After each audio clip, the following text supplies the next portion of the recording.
Hey, Nick. Hey, listeners. Hello, Warwick. Hello, listeners. Welcome back to yet another episode where I crack you up with my fantastic joke. It's such a great way to start an episode of just laughing uncontrollably at your amazing jokes, Nick. I think we set the bar pretty low and it's all uphill from here. But anyway, let's go. I'll give it a crack. Righto, what do you got for us today? What's the difference between a hippo and a zippo? No. One is really heavy and one is a little lighter. G'day, I'm Waz. And I'm Nic, sometimes Coxie, mostly Nic. This is the Tradies in Business podcast, and we're here to share a bunch of tips, ideas, tactics that you can put in place to get change happening in your trade business right now. If you're really lucky, we're going to entertain you with a few mum jokes and, more importantly, a bunch of fantastic guests that will educate you in all things you need to know about trade business. But we do promise to do it with a whole bunch of fun along the way. I'm a self-confessed idiot, so strap yourself in and enjoy another episode. Oh, I hope everyone knows what a Zippo actually is. Oh, come on. I'm not that old. Non-smokers might not know though, Nick. Well, vapors may not know. You may be onto something there. True. And look, some people carry Zippos just for lighting a random fire, although that's another topic we don't want to talk about. So that's probably an appropriate segue into introducing our guest who's sitting here going, don't know what the go is with this podcast. But Deborah from Safe Track, welcome to the Tradies in Business podcast. Thank you. So I'm not sure I can follow that up with an equally funny joke, so I'll leave it to you guys to leave that to do I that. know with. it's a Thanks, tough act to Deborah. follow. It's a tough act to follow. One day we're going to get a real professional comedian on here and show us how it's actually done. Then I'll actually prepare and I'll still nail it. It'll be fine. All right. Now, Deborah, our listeners love to know about the people that we talk to. So I'm going to ask you a very question. Who are you, Deborah? Yeah, it's a very esoteric question, isn't it? In my work life, I run a compliance training business. In my personal life, I run a family of two medium-aged teenagers that so far haven't set anything on fire. So I'm looking at that as a win. They don't have Zippos in their sock drawer. Or No something. Zippos in the house. And no vapes to the best of my knowledge. Yeah. Nice.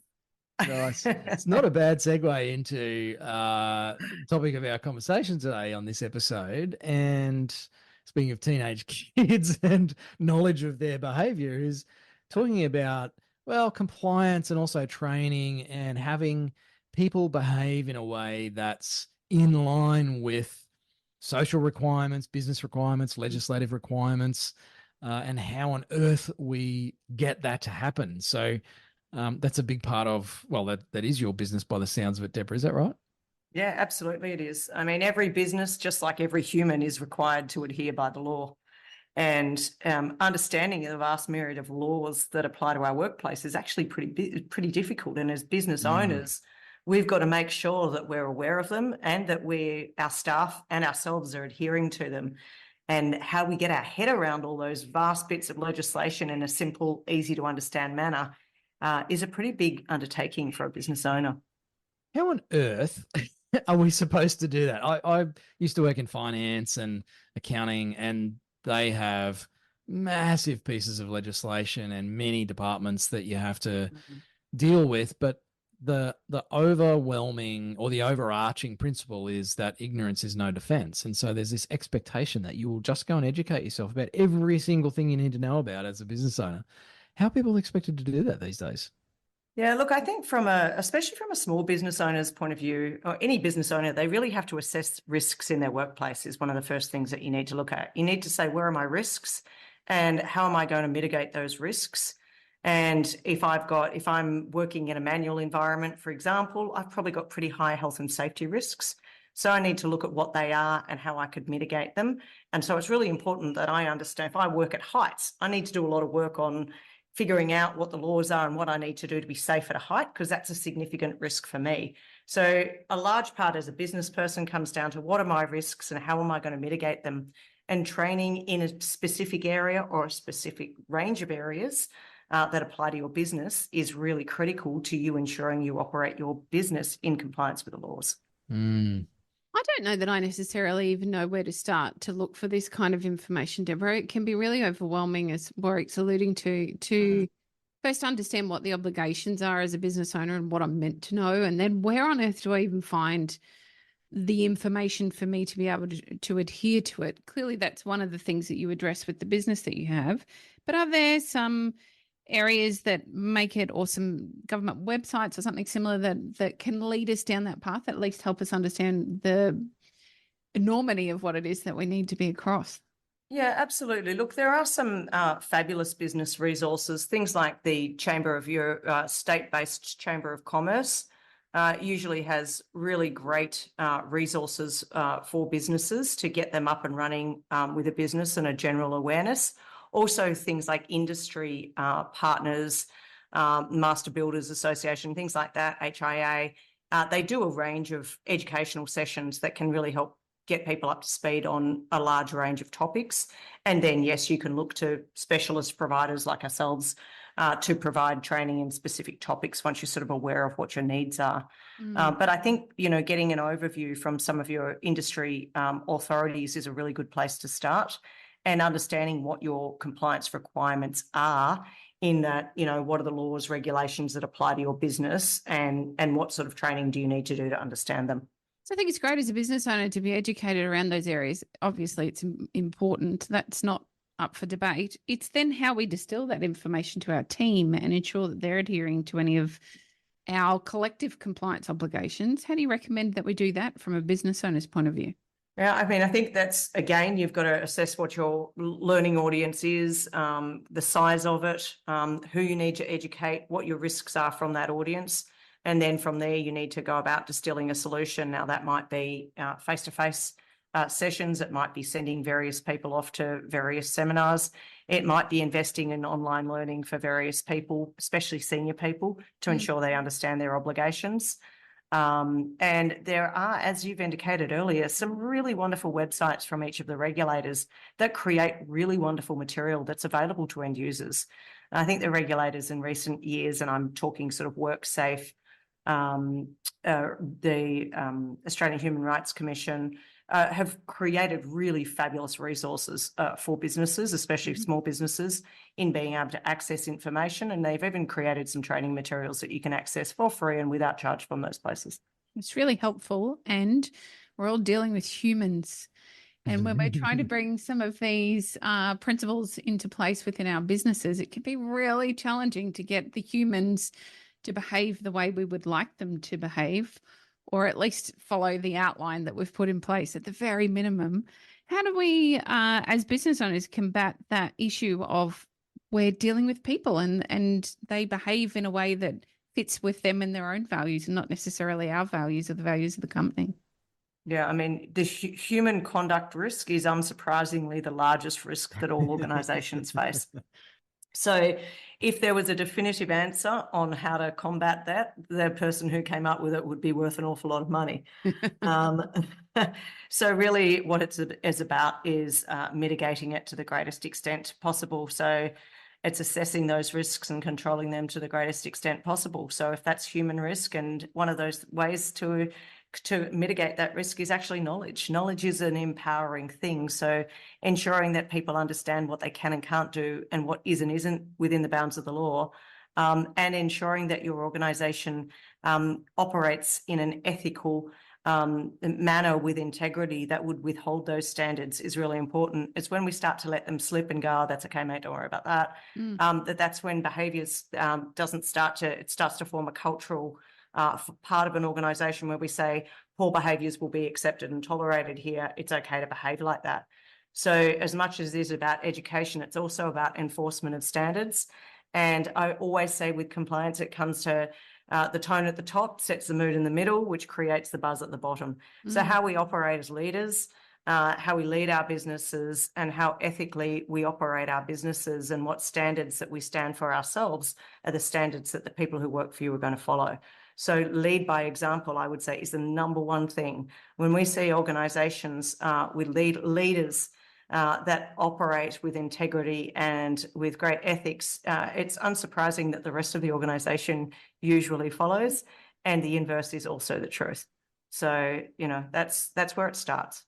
I agree. Deborah, I've always found some of the languaging around these requirements to be a little grey and far from definitive around my responsibilities or how that is even ascertained should the worst thing happen. So I've had some site incidences as a builder where we've had some safety breaches or something has gone wrong and there's been investigation, so on and so forth. And a lot of the language around my obligations as the principal contractor are quite, well, they're great. They're very hard for me to always understand and hold a standard towards. Is there a way to have best practice in those areas where the languaging is quite grey? I can't think of an example where a business leader, their obligation is grey. I think the work health and safety laws are very, very clear that as a business leader or owner, you are ultimately responsible for the work health and safety of your workers. If you're in charge of a PCBU, the buck stops with you. And they've even made it so clear now that not only are you potentially liable under the legislation, but you can be criminally liable as well. So you're talking about health and safety incidents that result in serious damage or death can result in the business owner or 100%. operator going to jail. And that is unequivocal. So there is no grey area when it comes to responsibility under work health and safety laws. And there's really, really onerous responsibilities on business owners in relation to work health and safety. And so certainly in the construction industry, which has one of the biggest risks for work health and safety, it's absolutely empirical that as business owners and business operators, we understand that we are liable, we are responsible for the work health and safety of the people on our work sites, and that we ensure that we are knowledgeable on ensuring that we're mitigating risk, we're training in staff in what those risks are and how we're going to control those risks from actually materializing. That's where human error gets in the way, I think, and that's where I find it gets, at least with understanding, a little ambiguous. From my point of view, I'm just a lolly builder trying to do what's necessary to run my company, to have my people come to work safely and go home safely. And yet, despite my best intentions, my best training, my best practical exclusion, even at times, we still deal with people making error. However, as a builder, I still am responsible for their error when they make their error.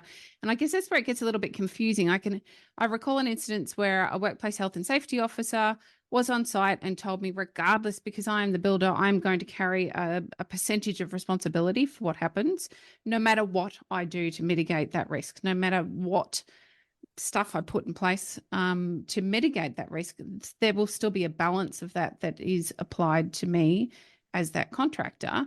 And so I guess then it's like, well, if I've ticked all of the boxes and a human has still made an error, it's hard for me then to understand as a business owner, how do I mitigate the entire risk that is a human coming to work after a bad day, a bad night, hasn't slept well, or, something that is unforeseen and they make a silly mistake or just choose the wrong thing at that time that results in an injury to them.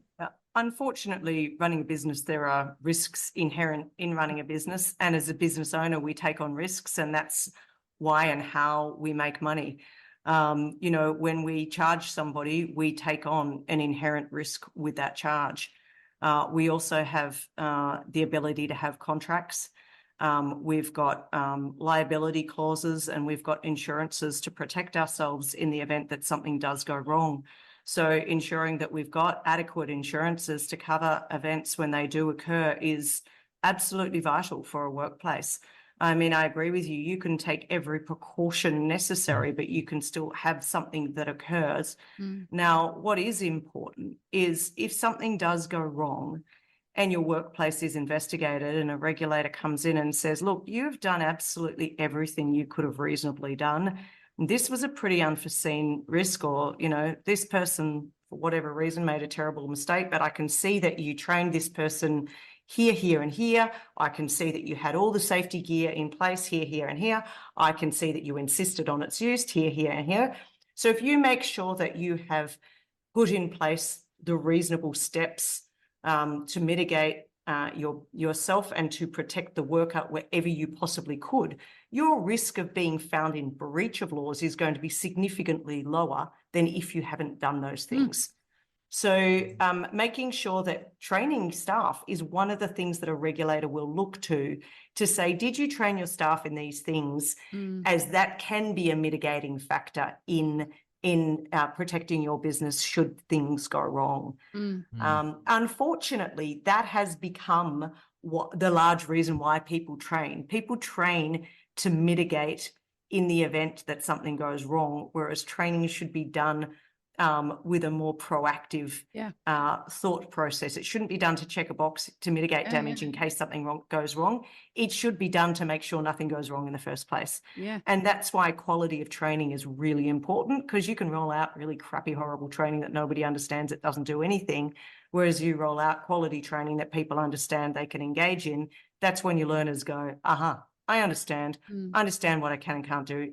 And when they see a hazard or when they see something unsafe, they know what to do. They know to report this. They know to say, hey, I'm tired today. I don't feel well. I'm not climbing up that ladder. Hey, it's too windy today. I don't think it's safe. I'm not going on that roof. You know, if you've trained them the right way, they'll be able to recognize better and hopefully proactively prevent things from happening and prevent them from making poor mistakes. So, Deborah, when it comes to training, like anything, I guess, as you've talked about, there's effective training and then there's probably less effective training. Sorry, that wasn't a very polite word. I was going to say good training and bad training, but I didn't want to be quite so black and white about it. What are some of the aspects that make training perhaps more likely to achieve that outcome that you're talking about? I think training that's on point and relevant and delivered at the right time. So if you're going to a work site and you're trained 3 months before you go on that work site, I can guarantee you would have forgotten that by the time you get on that work site. So just in time training, you know, if you're going to a work site, what's going to be on this site? What do you need to watch out for? What are the hazards here? What are the things that we need to be aware of? What's the weather conditions like today? The things that are relevant to that particular site are going to be really, really important. I mean, I'm giving examples from a worksite health and safety perspective, but things that engage a learner is really important. Sitting up and watching a video that's not engaging the learner in any way isn't the best way to train people. Ideally, we want to ask questions. We want to use them for them to give them some information and to get them to apply that information. So I'm going to tell you a little bit of information here. Now I'm going to ask you to apply it. So that's the best sort of training, when we can get the learner to apply what they've learned and shown us that they understand that content. That way, when you use content, you remember content. Our brains are pretty clever things. And if we're told something and we don't utilize that information, we just chuck it out really, really quickly. Remember those days when we all used to remember phone numbers because we used to use them all the time? Now we don't remember phone numbers anymore because our phone remembers them for us. It's not that we've got dumber. It's that our brains are incredibly smart and our brains go, we don't actually need to remember this information anymore. I'm not going to remember it. So if your brain doesn't think you're going to use information, it doesn't remember it anymore. So utilizing the information that you've used that you've learned is really, really important to its retention. So I'm going to tell you something and we're going to use it. So actually, you know, online training can be great because you can build interactions into those training materials to ensure that they're utilizing that knowledge, but equally so can face-to-face training. So there's multiple different methods of training staff, all of which can be effective, but I would say engaging in interactive training is the best way to ensure that you're going to get better learner outcomes. Does that work, Deborah, for all learning types, given that, you know, some of us can sit and listen to something and we pick it all up and we're able to utilize it. Some of us need to see it demonstrated to us, so on and so forth. Does that kind of principle that you're talking about there work for all learning types? Yeah, one of the things I really like about well-constructed online learning training is that you can have visual, audio, and doing. So you can actually cover all learning types in a particular course. So online learning can be the most effective because you're actually covering all types of learners, as can a really good face-to-face session. But a face-to-face session where you're sitting down listening to someone lecture you for 5 hours is probably as ineffective as sitting watching a video for 5 hours. So, yeah. Your millennial audience is a really interesting one because you've got a really new generation of learner. And we know the new generation of learner is not great with listening or learning for more than 7 minutes at a time. So 4 years ago, it was 10 minutes. It's now gone down to 7 minutes. And the other day I heard it's now down to 5 to 3 minutes. So our ability to pay attention and learn within a short space of time is reducing by the second and at a frightening pace.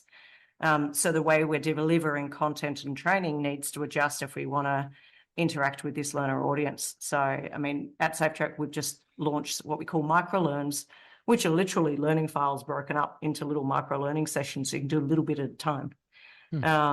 So, you know, this is the world that we operate in, Nic. It's fascinating to me. You identified that you're a mum of teenagers. I've got several. I've got lots of kids, but they're all adults now. And I can recall a moment in which they were teenagers, they were gamers, and I walked into the room, spoke to one of my children. Now, he was gaming, so he was playing a game. He was verbally interacting with the people he's playing the game with. He had different music on in the background and another screen doing something else, and totally listened to everything I said and was able to practically give me an answer. It just blows me away the way brains are adapting in our youth. And I think that must pose a problem to all of us that are trying to educate and train anybody as they work their way through, particularly the younger generations. How do you, as a training organization or somebody who's delving in that area of education, how do you stay abreast of new learning techniques so that we're able to be impactful with that education when we deliver it? Yeah, it's a great question, and it really is constantly evolving. So we spend a lot of time traveling, going to conferences. Actually, there's some really wonderful learning conferences that are held in the States annually, and we ensure we send a couple of people every year so that we are up to date with the latest standards and what's going on, latest technologies, where learning's moving. Microlearns is the big trend at the moment. We're certainly jumping on the back of that. But it's evolving at a very, very fast pace. And it's really important that we're adapting so that we can continue to educate our new generations of learners. At the same time, we've still got to educate our older generation of learners too. Yeah. So we're really in a space of quite extreme needs between learner audiences. So it's important, if we're working with a training organisation, we can adapt what it is that we're delivering to the learner audience. We've got workplaces now that will deliver certain training to this audience and another format to a different type of learner audience. We've got others where they can choose their own. So yeah, it's about the ability to adapt and change to the needs and to be able to do it quickly and nimbly, I think. Yeah. I saw a funny post today from somebody that basically said they went to the library to study for a course they're doing, but they spent the whole session learning about how to study better and haven't done any study yet. It's like one of these endless loops where it's a picture of a picture of a picture. And so you have to learn how to learn so then you can learn how to train others in how to learn, and it just becomes so overwhelming that I think a lot of people don't do anything about it. They just become paralyzed with how the heck do I proceed with all of this? And I know we've talked about that a lot in the episode today of why it's important, and I think the how then gets a lot of people bogged, because even as you start talking about micro learnings, I'm sitting here thinking, holy crap, this episode is like half an hour. No one's going to listen to this whole thing. And oh my gosh, what about all of our content here at Tradies in Business? Like everything is more than 5 minutes, and I can't say anything in less than 3. So I'm completely stuffed. I need to go back to uni so I can learn how to communicate in 30-second sound bites. They all talk now in this very clipped language. I can't understand most things my 14-year-old son says. We don't use consonants anymore, and we're dropping, letters off words all over the place. So we're just shortening. We don't even say yes anymore. We say yay. Yes. Y-E. And then just Y. We don't even say brother or sister. It's bro. Just bro. I'm not mum, by the way. I am bro. Just so you know. You've made it then, Deborah. All right. So, look, we could wax lyrical. Well, I could actually wax lyrical. I've just proved that. Deborah, do you have like a top 3 places to start for people? Or, I mean, you obviously work with clients in this space. Where do you start with people who are like, okay, I know I got to do some stuff. I have no idea how to start, where to start, etc. Is there a few keys that people could actually get started with? I would, as I would say, I would go to your industry body, whichever that industry body is. And there's heaps of them, regardless of your trade or your area. There is an industry body that will set out some really great beginner materials. So I would start there. And then once I had an idea of what I didn't know, I would then go in to start trying to educate myself on those areas better, probably by going to the regulator websites, WorkSafe, things like that, doing some reading of your own. As business leaders, I think we need to do that. Once we've got an idea of what it is we don't know and how much we need to know, then it's when you can start to look at, well, how do I upskill myself in this area and what I need to do? And look, our business is one, but there's multiple training organisations around that deliver either face-to-face or online, and it doesn't really matter how you do it, you just need to do it. Awesome tips. I'm sitting here just feeling like, wow, I think even we need to do training on training, Nicole. Everything gets presented in a real format. They've got about 90 seconds that we can hold their attention for, and we're good to go. And I totally see things moving that way. It's just one point at a time that's digested, then acted upon. For somebody, well, the younger generation, I really feel like social media is training their brains that way. The other thing I saw, this might blow you away, Deborah, or perhaps you've observed it with your own kids. My nephew has a podcast, and he was utilizing our family chat to ask how to get more views onto the podcast. This is going to blow Warwick away. And one of the kids came through with a tip that you can split screen with your social media shares. So the top screen is the podcast and the bottom screen is a video game. And so the kids get sucked in. I say kids, his audience is 25 and under.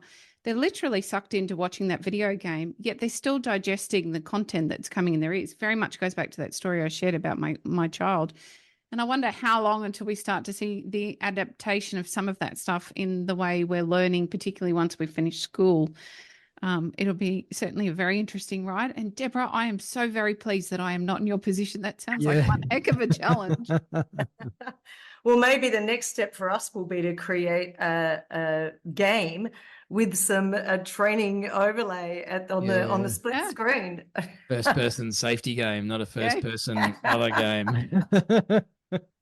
Oh, I don't mind that idea, actually. Even I might. I wonder if we can do that with business coaching. I think it's just going to be boring no matter which. We couldn't gamify it if we wanted to. I don't know, but you've set a challenge now. I'm going to start thinking about how to gamify business coaching. Yeah. Deborah, if people want to find out more about you and what you do, what's the best place for them to do that other than on the game that you're about to release? No, that's a joke. Safe Trace, you can edit that out, by the way. No, that's in. I'm not on Tinder. It's safetrack.com.au, or if anyone wants to connect professionally, I'm on LinkedIn and happy to accept connections or questions that way also. Nice work. All right. Well, thanks, Deborah, for your time. You've definitely exploded my brain. And I'm sure many of our listeners are thinking, right, I thought I had all this compliance stuff sorted, but it's back to the drawing board. So definitely go and check Deborah out and SafeTrack. Thanks for your time, Deborah. It's been great. Awesome. Thanks very much for your time. I appreciate you having me. Thank you. Thanks.